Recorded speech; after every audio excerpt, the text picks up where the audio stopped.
This is verse 12 of the 25th chapter, Gospel of Matthew, reaching the conclusion of the parable of the 10 virgins, 5 foolish, 5 wise.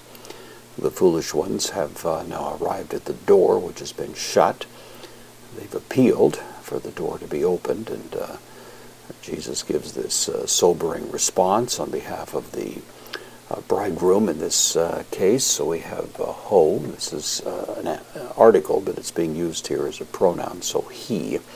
Apokrythes, this is the aorist participle, he having answered, idiomatic in the New Testament. He answered and said is the way it's usually rendered. So having answered, apin, he said, amen, adding weight, lego, from lego, I say, humen, second person, dative plural, to you, and then uk oida, from edo, to know, I do not, humas, know you.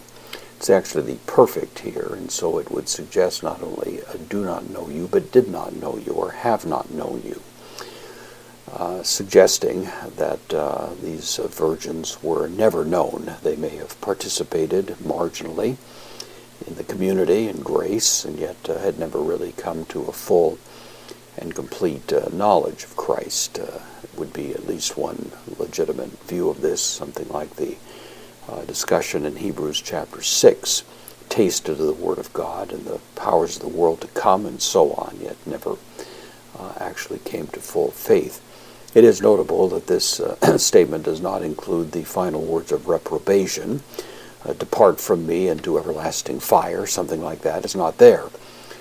That again suggests that this is describing not events in the final judgment, but rather a judgment that takes place, as it were, in time, in history, again, because it is focusing primarily on the events in the first century. It does leave the door open, I suppose, that these may have come to faith at some point in the parable. I don't want to push it too far because it is a parable, and its primary purpose is to drive home one point.